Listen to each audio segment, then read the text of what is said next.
Welcome back to the Physics of Faith podcast. I'm Tim. I'm Tommy. And we are in Daniel chapter 10. All right, so if you missed chapter 9, I recommend you go back and listen to that.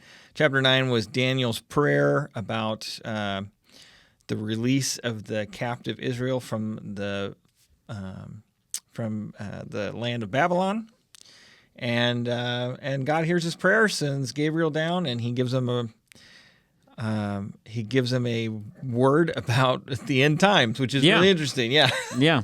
But again, we see some things line up. He basically tells Daniel, your people are going to be released. Mm-hmm. And from that time to this time is when this period comes to an end, you'll see the Messiah, and then the end times will begin.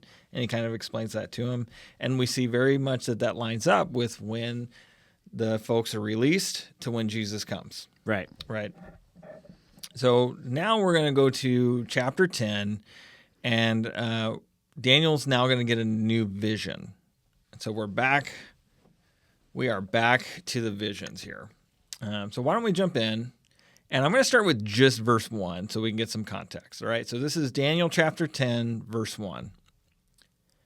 In the 3rd year of Cyrus, king of Persia, a message was revealed to Daniel, who was named Belteshazzar, and the message was true, and it concerned great conflict, but he understood the message and had an understanding of the vision. Okay, so chapter 1, we're 3 years under Cyrus of Persia at this point. So in the previous one, we talked about Darius of the Medes. Mm-hmm. This is Cyrus of the Persians. They're the same military complex. It was the Medo-Persians. Yeah. Persians kind of being in charge. And by the time this is occurring, so some time has passed since chapter 9, we have now experienced the events of Ezra chapter 1 and 2. So we see the first wave of exiles released by the king, and they have made their way home, just as the Lord promised Daniel in chapter 9. Yeah. Now, in the ESV, we see that this prophecy here, this new vision, it says it concerned great conflict. Other versions might say the appointed time was long. So they both indicate that the period that Daniel sees is a long and strenuous time period, which involves conflict and trouble for the people of God. Mm-hmm. So this vision we're about to jump into is intended to be over the course of many years. Yeah. Right. And then it says that Daniel has a level of understanding, though Daniel often seems like he doesn't. Yeah. So why don't we jump into it? We're going to jump into verses 2 through 9. Yeah, Go ahead. Daniel doesn't seem like he's enjoying all of these visions and prophecies. Oh, goodness. I want to be used by God until I got to Until you get used by God. Yeah, exactly. All right. So let's look at 2 through 9. In those days, I, Daniel, had been mourning for 3 entire weeks. I did not eat any tasty food, nor did meat or wine enter my mouth, nor did I use any ointment at all until the entire 3 weeks were completed. On the 24th day of the first month, while I was by the bank of the great river, that is the Tigris, I raised my eyes and looked, and behold, there was a man dressed in linen whose waist had a belt of pure gold of Uphaz. His body also was like topaz. His face had the appearance of lightning. His eyes were like flaming torches. His arms and feet like the gleam of polished bronze, and the sound of his words like the sound of a multitude. Now I, Daniel, alone saw the vision, while the men who were with me did not see the vision.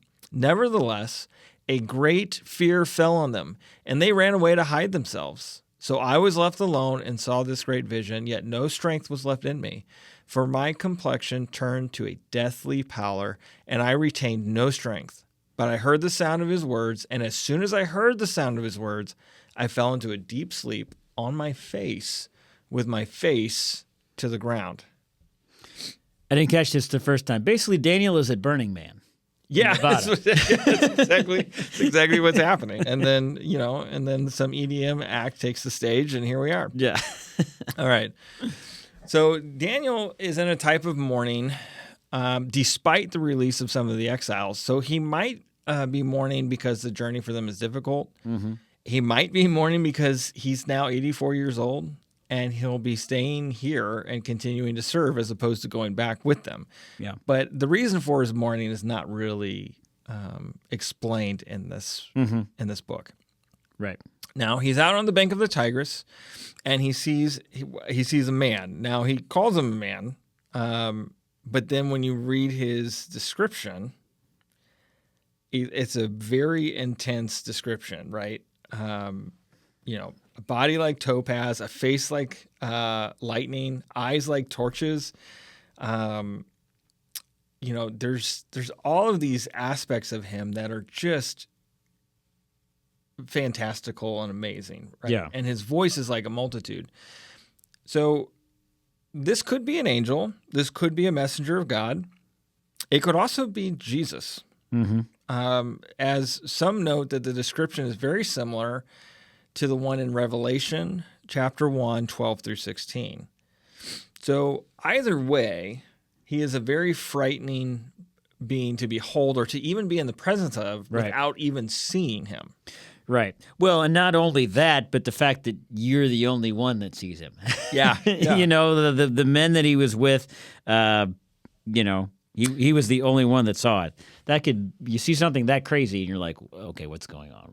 What's wrong with me? And it's wild to me though, like the thing that stands out about that to me is that they're still affected by it. Right. Yeah. They can't see him, but they feel it. They were overwhelmed and they fled and hid themselves. Even though they didn't see it. Yeah. That is really interesting. Right. And so this puts Daniel in a trance. As soon as he speaks, it puts Daniel in a trance. He's drained of all his energy, and he's now like face down on the ground. Right. So very interesting, very, very interesting situation here. And man, sometimes we talk about like if we saw these fantastical things, how convinced we would be in our faith. And then I read something like this. I'm like, I'm not sure I want to see something. Right? Yeah. Yeah. Daniel really makes me not desire the prophetic. Yeah. All right. So we'll continue here and we'll look at verses 10 through 14. Then behold, a hand touched me and shook me on my hands and knees. And he said to me, Daniel, you who are treasured, understand the words that I am about to tell you and stand at your place, for I have now been sent to you. And when he had spoken this word to me, I stood up trembling. Then he said to me, do not be afraid, Daniel, for from the first day that you set your heart on understanding this and on humbling yourself before your God, your words were heard, and I have come in response to your words. But the prince of the kingdom of Persia was standing in my way for 21 days. And for 21 days. Then behold, Michael, one of the chief princes, came to help me, for I had been left there with the kings of Persia. Now I have come to explain to you what will happen to your people in the latter days, because the vision pertains to the days still future. All right. So at this point,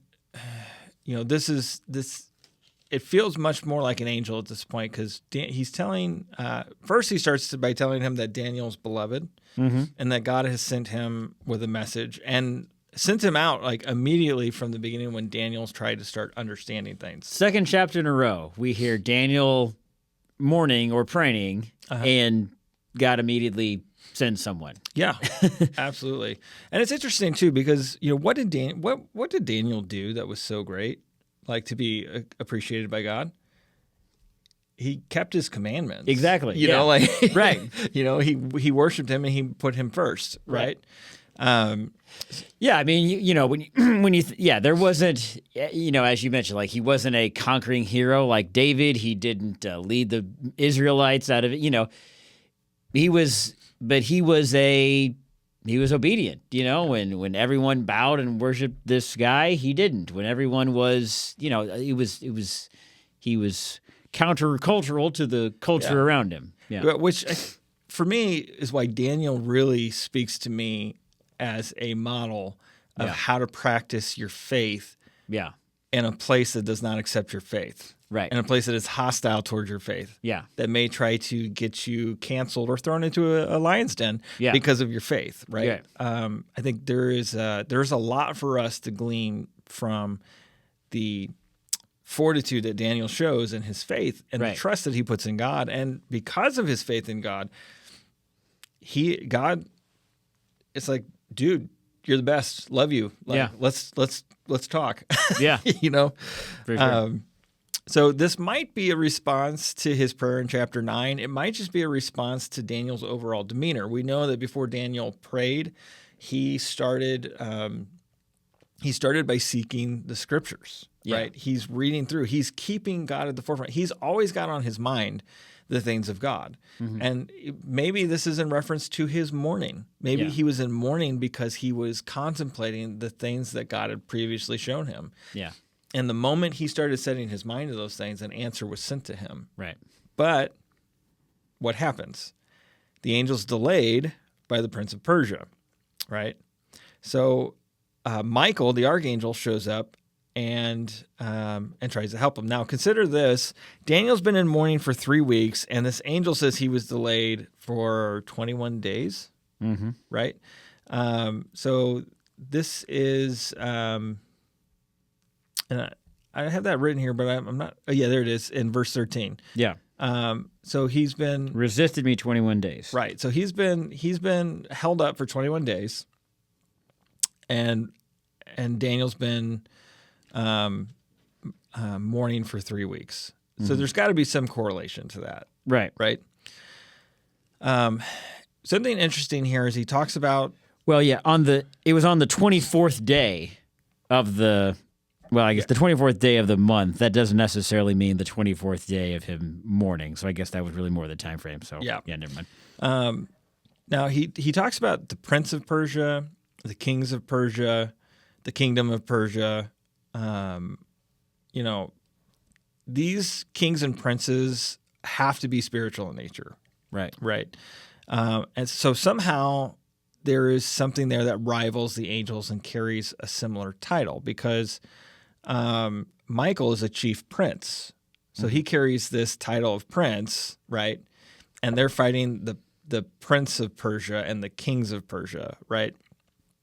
So we should easily assume that this is the demonic or potentially fallen angels, right? Mm-hmm. These are servants of the devil who are in the spiritual realm, are attempting to oppose God's people and God's angels and God's forces, right?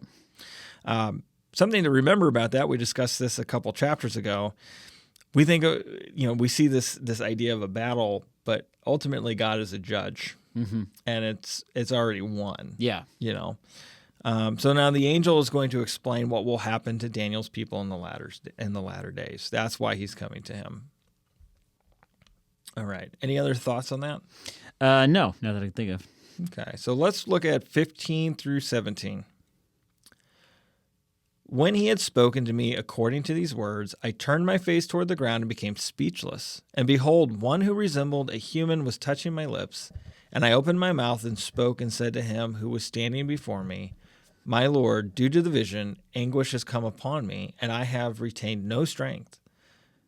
For how can such a servant of my Lord talk with such as my Lord? As for me, there remains just now no strength in me, nor has any breath been left in me. All right, so we're going to pause there for a moment. Daniel is struggling, and I think rightfully so. Right? Yeah. So first of all, we know he's in his 80s. We know he's around 84 years old at this point, based on our timelines. And he can't really even speak. Mm-hmm. And he requires an angel has to essentially touch his lips so that he can gain his voice again, right? Right. He's seeing things that he's never seen. The implications that this messenger has just given him is unlike anything that's been explained to him before, right? And so he's exhausted. Yeah, I mean, I felt the presence of the Holy Spirit, Yeah. but I can't even comprehend what he's feeling and that he's seeing these crazy visions. He's just completely overwhelmed by anguish that he collapses and he can't even talk. I mean, this is this is a spiritual event that I don't even think we can truly comprehend. Yeah. No, this is tough. All right, so that sets up the next couple verses. So let's read 18 through 21. Oh, and also note there's more than one there with him now. Right, yeah. Yeah. Yeah, go ahead. Mm-hmm. All right, so if we read 18 through 21, he says, "Then this one with human appearance touched me again and strengthened me. And he said, 'You who are treasured, do not be afraid. Peace be to you. Take courage and be courageous.' Now, as soon as he spoke to me, I felt strengthened and said, 'May my Lord speak, for you have strengthened me.' Then he said, 'Do you understand why I came to you? But I shall now return to fight against the prince of Persia. So I am leaving, and behold, the prince of Greece is about to come. However, I will tell you what is recorded in the writing of truth. Yet there is no one who stands firmly with me against these forces except Michael, your prince.'" And that's the end of the chapter there. So the angel touches him again, and strength returns to Daniel, right? And then he tells Daniel again that he's greatly loved, right? He's like, you're treasured, right? So don't be afraid. and Daniel's like, okay, I got strength, so let's have this conversation, right? So he says he's going to be leaving again to go fight the princes of Persia, and claims that the prince of Greece is coming. And we do know historically that Greece will come and destroy the Medo-Persians, right, and conquer them. He also mentions that Michael is Daniel's prince, which suggests that Michael might have the same dominion or assignment type as these demonic princes, as if they represent nations or the people thereof. Yeah. And so the different armies of good and evil essentially assign their generals and their princes to specific people groups. Yeah. At least that's the way this appears to us here, right? And so Michael is assigned and is often viewed as being assigned to the people of Israel. Right. So he tells him this, and this is actually going to throw us into chapter 11. So chapter 10 is really a setup for chapter this is 11. kind of a weird break here, but Yeah. And so we've talked about that before. Sometimes the scriptures do interesting things with where we put our chapter headings and things. Well, we'll get into that when we get into chapter 11. Yeah, exactly. All right, so that's chapter 10. So that's very, very short. And there's not a lot more for us to say. I think more of these things are going to be built upon as we get into chapter 11 and then wrap it up with chapter 12. Chapter 11 may be longer, so maybe we'll make up some time in that chapter. We'll see. Right. All right, so we hope to see you guys all there at chapter 11. And otherwise, have a great day. And thanks for coming along.